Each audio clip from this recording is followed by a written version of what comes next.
My name is Katrina Elliott. I'm a professional photographer and artist, and this is my One Wish project. Do you ever feel like there's something you're meant to do, something that you're meant to make happen? Things just fall into place one after the other. It just amazes you how all of a sudden you have a vision, you have something that you need to do. Well, this is how the project started. On the 2nd of February 2015, I was told I had stage 2 grade 3 breast cancer. My heart stopped. I felt like I was falling into a deep dark hole. I was scared, confused, and worried about what would happen to my daughters. I decided to have these photos taken because I knew I had a long road, hard road ahead of me. I wanted to capture the way things were now before things changed.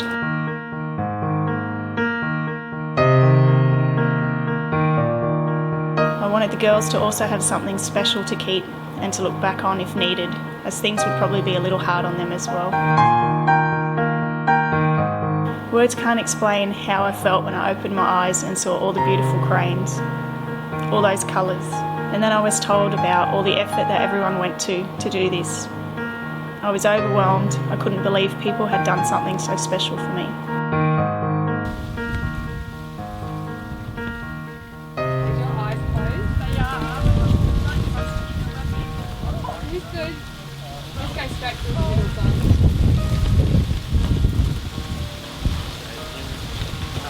So you're going to turn around. Sit back. Oh, it's not an animal, is it? No, not yet. Just checking. Okay, you can open your eyes.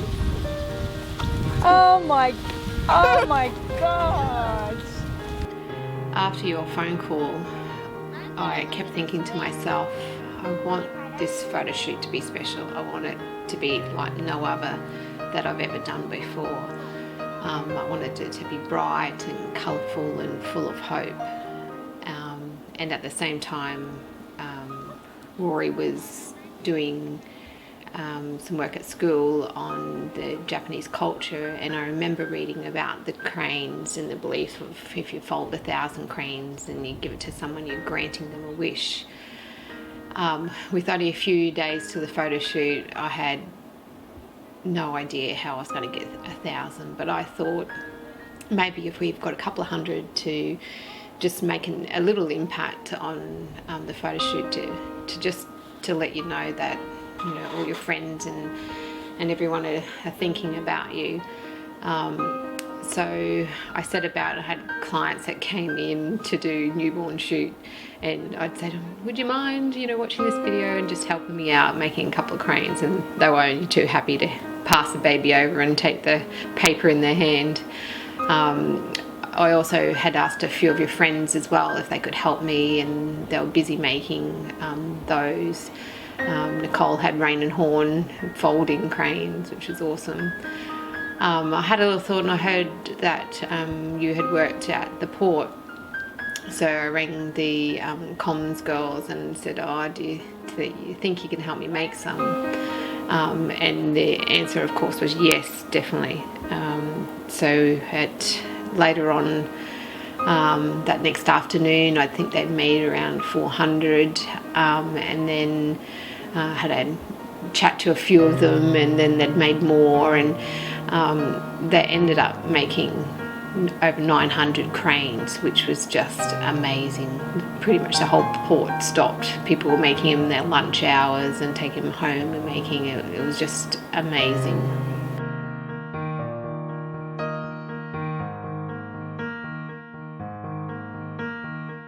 I caught up with Sharon after she came back from treatment, and she was telling me about a story how she went out to lunch with a group of friends and they actually gave her a box of cranes.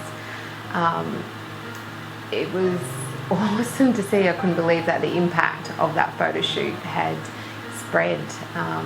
She said lots of people were giving her cranes. And I guess it's a way, sometimes it's hard to find words in this situation. Sometimes words don't say enough about how we're thinking of them, how we want to wish that they get well, that treatment works. So with this, and also my mother-in-law was going through chemo treatment herself, and I've been up to the hospital a few times and sat with her. Some days were quite long. The treatments could take all day, and I just remember thinking in those rooms, it's, you know, for that period of time it could be 5 hours that they're sitting up there, sometimes longer. It's not always that you can find things to talk about to other people. I kind of pondered over this for a little bit, and it was probably late one night, and I came up with the idea that I wanted to share that impact of the cranes that we had with Sharon to all the cancer care people in our region. So I put together a rough idea of a art project, and I spoke to the art gallery to see what they thought, and they loved the idea. They did tell me that RADF funding closed in 4 days as well. So I thought about that, and I thought, you know, it's 4 days, it's, you know, doable. I also spoke to the hospital about to see what they thought about the project, whether that would be able to happen in a hospital situation, and they loved the idea as well. So I set out. I also found that there was another lot of funding that was due in 4 days as well. I had never put in a grant before, so it was quite a learning curve to do 2 and 4 days. But I got through and I did it, and it got sent away, and awesome news that I was accepted with RADF funding and had gotten that part of the grant. And then I had to wait a couple more weeks till the other one was notified, and unfortunately I didn't get the grant. It was a bit heartbreaking, like what am I going to do now? I've got half a project. So I couldn't give up though. I thought about it and I thought, you know, it's such a community project. Lots of people are affected. I don't think I've spoken to anyone that hasn't known somebody that has cancer or is going through chemotherapy treatment. So I thought I would put a proposal together, and I called a few really good clients of mine and friends and put the proposal to them, and just about all of them had said yes. There was somebody in their lives that it had impacted. They could see my vision, and I had gotten the funding for the rest of it that I needed. So we finished off the proposal and put it to the hospital, and worked with the OHS and our maintenance people, and then did a project outline. So I was to go into the hospital a few times a week, and I'd gotten some great volunteers that helped me do lots of different things as well. So we'd go in and we would explain to the patients and the carers in there about the project, and also about the Japanese belief of folding 1,000 cranes. And most of them had loved the idea of an art project in the hospital, something that they could be a part of while they're going through treatment. And then each time that they came for treatment, they could watch this project grow. The first sculpture I did in my studio, and then we installed it at the hospital, and then as the weeks went by, the line of cranes grew down the corridor and then around to a resting place on a tree. During this time with the project, I met some awesome people, patients and carers, and love listening to their stories, and how the having cancer treatment and chemotherapy has affected their lives. Was quite an eye-opener. Couldn't imagine having to stand your life still for that period of time. But equally, I was really amazed at the staff that work at the hospital. even up to the executives. Anything that I needed help with, they were only too happy to help. They were really warming to the project, and they could see the vision that I had as well. The clinical staff, just listening to how they interacted with the patients and the level of patient care was just amazing, and it was awesome to watch how they all worked together as well, from the doctors to the receptionists to the clinic staff and the pharmacists as well. So I thought I would put together a few stories from each of them so that you could share them as well. My name is Nicole. I am the Nurse Unit Manager for Gladstone Cancer Care Services. My role also includes cancer care coordination for the district.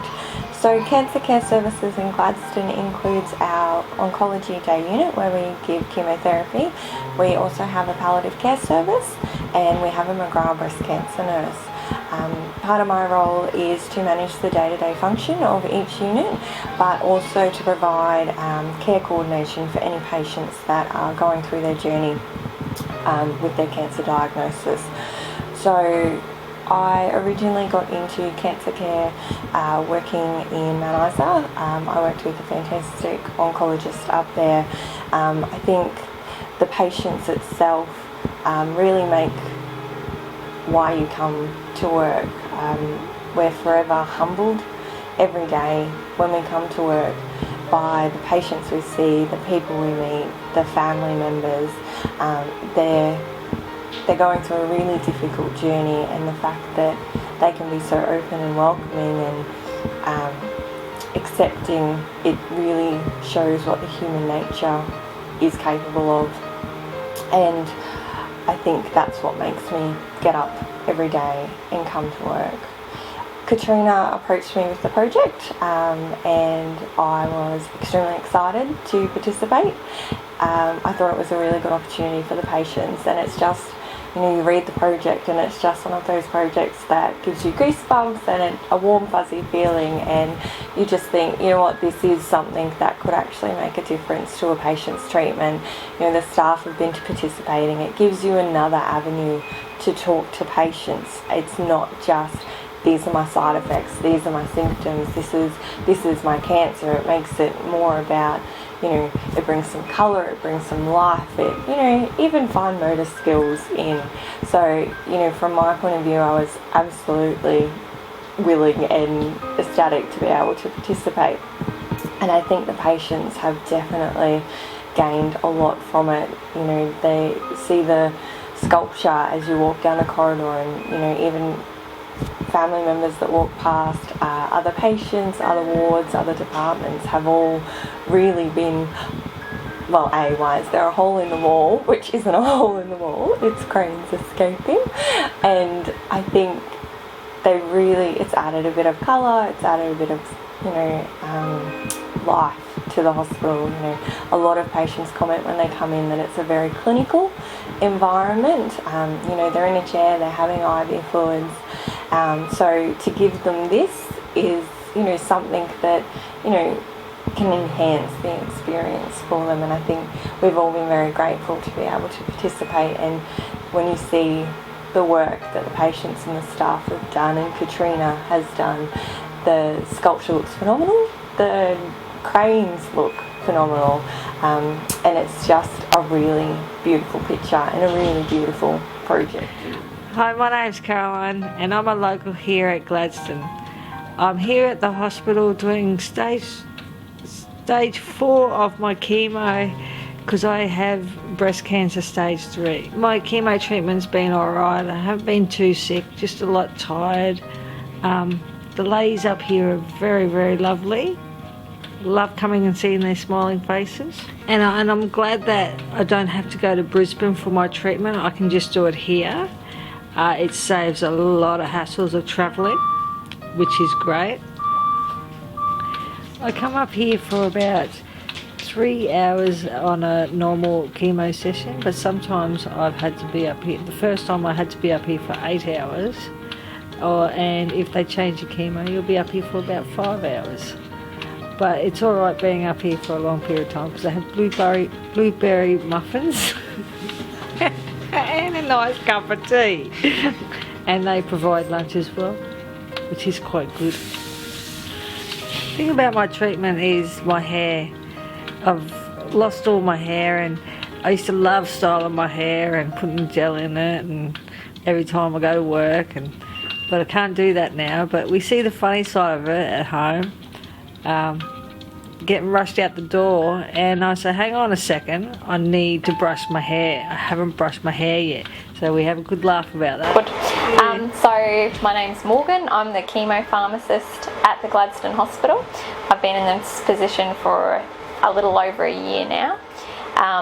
My role involves talking to patients about what chemotherapy they're getting, what other medications they can use to try and reduce the side effects of the chemo, seeing how they're going every cycle, and also obviously ordering the chemotherapy and making sure it's all appropriate for them based on what sort of cancer they've got and other factors that you would think about when you are looking at dosing medication, like function of their liver, the function of their kidneys, and that sort of thing. Yeah, so that's pretty much my chemo pharmacist part of my role here at Gladstone. I really quite enjoy being a chemotherapy pharmacist, mainly because of that interaction that you do have with the patients. You find that because they're actually undergoing chemotherapy, they are more than happy to take on any advice that you had. They are really quite open with anything that they're experiencing, and it's nice to see that you can actually make a difference and you can help them get through the chemo better than they would have maybe if they hadn't have been able to speak to you. Obviously they speak to the nurses as well, so they do a fantastic job. But yeah, it's really it's quite rewarding. It can obviously also have its challenges. We deal with quite a lot of palliative care patients, and that can be really hard, particularly if you have spent, you know, several months or over a year getting to know them on a nearly weekly basis, and then you can sort of watch their decline and then, you know, have to sort of you often have contact with their family as well, and it can be quite challenging. But when you also see patients that receive chemotherapy and then they get positive results, it definitely makes it worth it in the end.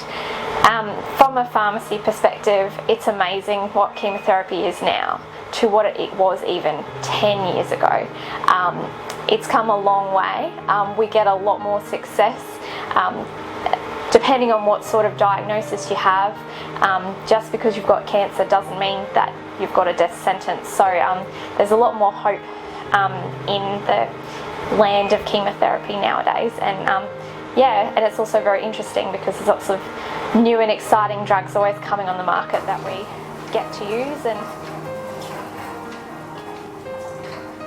I feel good every time I see it, and it's grown. Every time I've come past, it's grown, which makes it look even more realistic and looks wonderful.